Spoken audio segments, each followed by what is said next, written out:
Good evening, everyone. You're listening to Red Pill 78. I am the Corruption Detector, and this is your Red Pill News. I hope that everyone's having a lovely evening, and if we didn't get a chance to see you during quarantine at 2 o'clock, I hope you had a lovely day as well. We've got a lot of interesting news to go over today, you guys. Several interesting proofs. We've also got some perhaps coded messages coming from Dr. Birx by way of inevitable ET. We're going to take a look at that. Also, including in those proofs is a very interesting tweet from Chanel Rion from 2018. We've got information on potentially underground fires taking place in the UK. It looks like President Trump has fired another inspector general, this time for the Pentagon. So we're going to talk a little bit about Michael Atkinson and then the man that was fired today as well. We also are going to go over some information on President Trump and a tweet that he put out regarding the WHO. And then we're going to talk about the spectacularly bad math the WHO has engaged in. And then we're finally going to be discussing an interesting way that China is using to decontaminate their hospitals, and you're not going to want to miss it. Very interesting. It's something that has been attacked in the press and by many people on this platform, and Jordan Sather knows a thing or two about it. So please, guys, do sit back, relax, grab your popcorn, and we'll be right back after a brief word from our sponsor. Stephen King once wrote, "Panic is highly contagious, especially in situations when nothing is known and everything is in flux." Well, the world we live in today is in flux, and it's filled with a flood of information that's often as much gossip as fact. Now, that makes it hard to know what the situation really is, and it also makes it easy for people to panic and make bad decisions. The only way not to get caught up in that chaos is to have a plan allowing you to avoid dealing with empty store shelves, long lines, and in the worst case, desperate people. Use today to prepare. A great place to start is storing food in your home, and I'm prepared myself, and I even ordered more recently. Now, the experts at My Patriot Supply have told me that orders have now reached about 100 times the normal volume, and they're shipping on a first-come, first-served basis. With this unprecedented emergency, orders are being delayed, sometimes 8 weeks or more.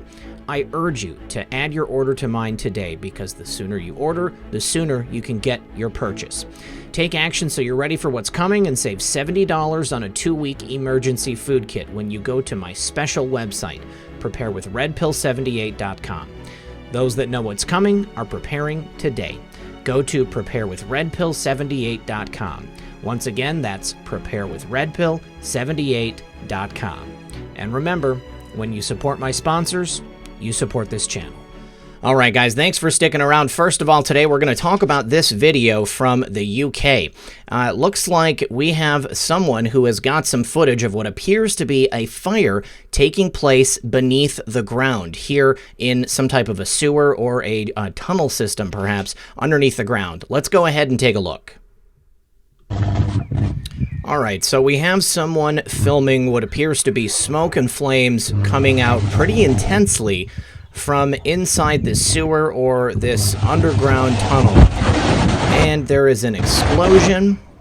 Almost looks like it was a flamethrower. You have that strange noise there. Sounds like something was working to ignite that. The first thing I thought was perhaps a gas leak.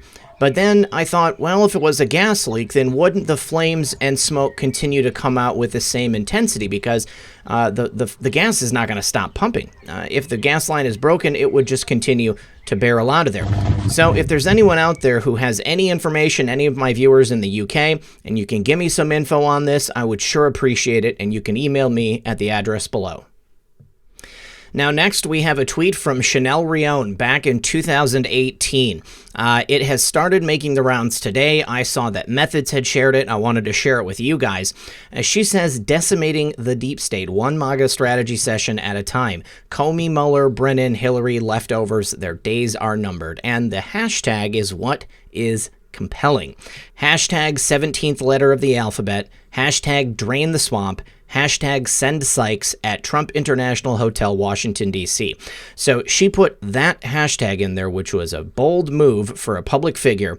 And here we have a picture of her with Don Jr., also a picture of her with Corey Lewandowski, and then a picture from inside where they're at the hotel. So very cool. I thought that was awesome to see that she had put that out there. I know that she follows Methods. I know that she follows some other accounts that are in our movement, but to see it displayed so proudly, and all the way back in June 15th, 2018. Now, for all those naysayers out there who are upset, thinking that nothing's happening, or saying that things have not happened quickly enough, today the U.S. Appeals Court in the District of Columbia handed President Trump a major win. Now, the federal government has not been carrying out federal deletions since 2003, and President Trump and his administration have quietly been working behind the scenes to reinstate them so that people who are awaiting this sentence right here can go ahead and be dealt with.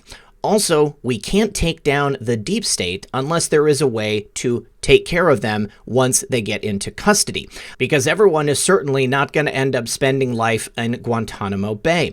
So this right here is a major, major win for the administration and a great big giant piece of the puzzle in what must happen before things can finally fall into place.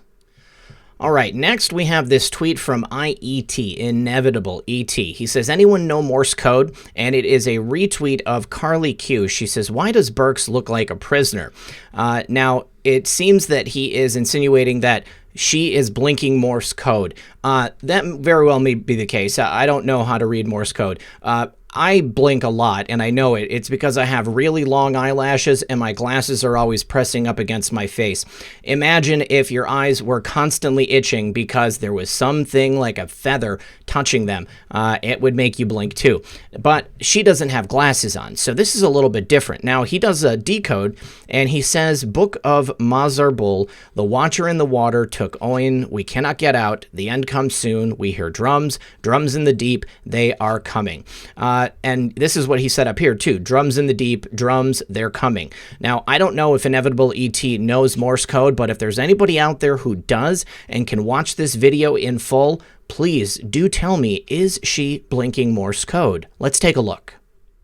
And that is true. There were several days of backlog at some of the major labs that have been taken care of. We know now that the ACLA labs now have a 24 to 48 hour turnaround. They're doing well over 100,000 tests a day. We now have the Abbott machine that's point of care. That's 18,000 of those instruments throughout the country. The Cepheid machine is now all across the country with a 45-minute turnaround. So we have worked directly with many of the hospitals that have their own laboratory-derived tests. Some of those, really, quite frankly. So I don't think the audio is all that important, but she does look to be in a bit of distress. And like I said, I can't read Morse code. I'm leaving this video going so that just in case you are a person who does, if you can just take note of how many dots and dashes she's got going on there, maybe you can go ahead and figure something out that I can't. All right, next, today happens to be World Health Day, and it wouldn't be a day in America if President Trump didn't let us know how he felt about organizations like the WHO. Let's take a look at what the president had to say earlier. Well, it sounds to me like he's right on point. He says the WHO really blew it. For some reason, funded largely by the United States, yet very China-centric. We will be giving that a good look. Fortunately, I rejected their advice on keeping our borders open to China early on. Why did they give us such a faulty recommendation? That is something that seems very strange, almost as if the WHO wanted to encourage something like this to get worse, so then they would have a reason to step in as the hero, or at least pretend that they were the hero. And President Trump calls attention to the fact that the WHO gets a lot of money from the United States of America, yet they gave us faulty advice. Now, that's not the only thing. Let's take a look at something from We Are the News. So if you watch the show, then you'll know We Are the News is a website that compiles notables from the board. And we have this post from a couple hours ago saying that it is a proof of the invisible war. Now, we have President Trump's tweet, which I just read to you, and he mentions China twice in it. Well, 2 years ago, on April 7th of 2018, we have this post right here from our favorite Anon, and it says, China, Guangqing, Tuesday. Keeping in mind that this was posted 2 years ago to the day, and today is a Tuesday. And if you look today, there was a news conference from Chongqing in China, and it's entitled The Invisible War. Very interesting. And then we've also got several different references to an invisible enemy or something like that from people in the news. Let's go ahead and take a look at that. All right, so now taking a look at this is actually tweets from President Trump and a couple of retweets. But on March 18th, he said, I want all Americans to understand we are at war with an invisible enemy, but that enemy is no match for the spirit and resolve of the American people. Then next we have President Trump's RT, our country is at war with an invisible enemy. We are marshaling the full power of the American nation. And then on April 5th, 2020, we are learning much about the invisible enemy. It is tough and smart, but we are tougher and smarter. So President Trump consistently pointing to invisible. And then we have this tweet today, exactly 2 years to the date, coinciding with this press conference, which is called The Invisible War. Pretty compelling proof. Well, why would President Trump be upset with the WHO? Not just the fact that they work to undermine his advice in terms of how we should be dealing with this, getting things on lockdown, stopping the travel so that we can control the borders, the people coming in and out, and thereby the spread. Well, the CDC also grossly overstated the number of people who would expire as a result of this situation. Now they are coming out, mea culpa, egg on their face, and saying that the toll of this situation will be much, much, much lower than projected. Now, don't forget, when it all started out, they said that there was going to be 200,000 to 2 million Americans losing their lives before the fall, which is a really, really big number. Now they're coming out and saying that it's actually going to be a far lower model because they didn't realize how good the American public was going to be with maintaining this social distancing and this quarantining. But I tend to think that there was a bit of fear-mongering at the start of this. They wanted people to panic, and they wanted to do as much damage to the American economy as they possibly could. So President Trump was proactive. He came out and put some things in place ahead of time before things could get worse. He closed down the borders. He stopped the travel. And this, in the end, could be exactly what saved us all the devastation that the WHO was saying we were going to incur. But President Trump is right on point yet again. What is wrong with the WHO? All right, so remember over the weekend, Michael Atkinson was let go by President Trump. He was the Inspector General for the intelligence community, and his resignation letter has come out now. After being ousted last week, he said on Sunday that he is deeply saddened and disappointed by President Trump's decision to fire him, and he urged future whistleblowers not to allow recent events to silence your voices or to stop making things up so that you can try to remove a duly elected president. Trump informed the Senate Intelligence Committee of Atkinson's dismissal, which will be effective in 30 days on Friday evening, telling the chairman and vice chairman Atkinson was removed because he no longer had Trump's fullest confidence. I assume the president had no confidence in Atkinson for quite a long time, but the fact that it's happening now lends me the idea that perhaps there is something big about to drop in regards to Michael Atkinson. Now, he said in his resignation letter, it's hard not to think that the president's loss of confidence in me derives from my having faithfully discharged my legal obligations as an independent and impartial inspector general. Now, that statement is really, really laughable because Michael Atkinson was anything but impartial, and he actually changed the process so that whoever it was that wanted to bring something up about the president could do it with secondhand or third-hand information, not to mention the fact that President Trump is not a member of the intelligence community. He's a member of the executive branch of our government. So the whistleblowing statute that the whistleblower apparently released information from on President Trump, it did not even apply. It was a giant ruse from the very beginning, and Michael Atkinson submitted that complaint to then acting director of national Intelligence Joseph Maguire, saying that it was a matter of urgent concern. Now, federal law mandates that the DNI transmit to Congress any complaint deemed urgent and credible, but Maguire did not do so after consulting with the White House and the Justice Department lawyers, because again, it did not apply. It also was not urgent. It was less than first-hand information. So Michael Atkinson was pushing a fairy tale from the very beginning. So the fact that he's gone is good news for America and good news for the intelligence community. It puts us one step closer to getting a new inspector general in who can actually blow the whistle on the true crimes created in the intelligence community. That's what I'm looking forward to seeing in the very near future. Now, Atkinson is not the last inspector general to take leave. Let's take a look at the next one. Now, the most recent Inspector General to be taken leave is this guy right here. He was the Inspector General for the Pentagon, another very sensitive part of our government, much in the same way that the intelligence community is. And I would argue that the swamp is just as thick at the Pentagon. There is probably still a lot of holdovers that are sitting around, especially people in the administrative portion outside of the military. So let's go ahead and take a look at who this joker is. All right, so this gentleman's name is Glenn Fine. He was serving as the acting Pentagon Inspector General since 2016. Now, he's going to go back to being the principal deputy Inspector General and will no longer lead the CV-19 Relief Oversight Panel. Taking his place as nomination is Mr. Jason Abend for the position of DoD Inspector General. Now, the president also designated Mr. Sean W. O'Donnell, who is the Environmental Protection Agency Inspector General, to serve as the acting DoD IG in addition to his current duties at the EPA, so he's pulling double duty.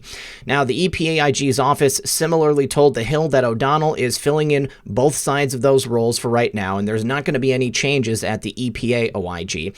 Now, the move, as stated, means that Fine is no longer part of the Pandemic Response Accountability Committee, and this panel of inspector generals was created by the $2.2 trillion stimulus bill that Congress passed last month, and Fine was appointed as chairman of the committee only last week, a move that won praise across the political spectrum. So if President Trump put him into the position and the people across both sides of the aisle praised it, you can bet this guy must have been swamped. So President Trump probably just wanted to do that to get the panel created so then he could get it started and then remove Fine and put somebody else in his place, much in the same way that he's done with a lot of positions in his administration. Now, they say that Fine has a good reputation as a tough federal prosecutor and former Department of Justice Inspector General, and must exercise his full oversight authority to ensure that the Trump administration implements the CARES Act as intended. That was stated by Senate Majority Leader Charles Schumer. So that gives me an even greater clue that Glenn Fine is not somebody that we can trust. Now, The Hill says that President Trump is removing Fine in an effort to combat the oversight of the bailout fund. Now, I tend to think that President Trump is doing this so that he can make it easier for the money to be used in ways that is necessary. We know that the D's put in all kinds of pork belly projects on there. They've got millions of dollars for things that have nothing to do with the pandemic relief. So President Trump removing this favorite of Chuck Schumer and putting in somebody else leads me to believe that this was a good move. So we're going to have to keep an eye on what happens with this Inspector General seat if President Trump's nomination is accepted and what happens with that money from the CARES Act thereafter. All right, and finally, one more notable. I mentioned Jordan Sather in the beginning of the show. Now, Jordan has talked numerous times about a product called chlorine dioxide, and it's used under a variety of different brand names. It has been widely derided by the public and journalists, and people say that it's nothing more than bleach. But if you know anything about chemistry, you'll know that chlorine dioxide is distinctly different from bleach. Now, what's interesting about it is that the hospitals in Wuhan are using chlorine dioxide to disinfect their buildings. Now, here's a series of articles about it, and it talks about chlorine dioxide itself. It's a compound that's been used in various health-related patents for over 100 years. It was popularized for internal use by everyman when Jim Humble, an engineer turned jungle trudging gold prospector, used it to accidentally cure 2 men in his crew of acute malaria infections in a matter of hours. Since then, it has been used to kill malaria in 100% of patients in several trials in Africa. Now, branching out, Jim found chlorine dioxide was also effective in helping all sorts of other problems. And it goes on to list them. But it definitely is known as a disinfectant and something that can kill sicknesses. I believe that all you need to do is pour a bowl of it in an area, and the act of it evaporating into the air is enough to disinfect a large room. So kind of funny that the Chinese government is using it to kill this CV-19. I believe that this was one of the things specifically that Jordan was derided for talking about on his channel. And I think that considering the fact of what's been going on in China, and I think that the fact that it is being used by a government of another country goes to show you just how effective it is, especially in this place where the infection rate was the highest we've seen in most parts of the world. It's also good to note that this same country imported tens of thousands of boxes of vitamin C. Vitamin C has also been something that has been reported, which helps someone fight off a sickness or an infection such as this.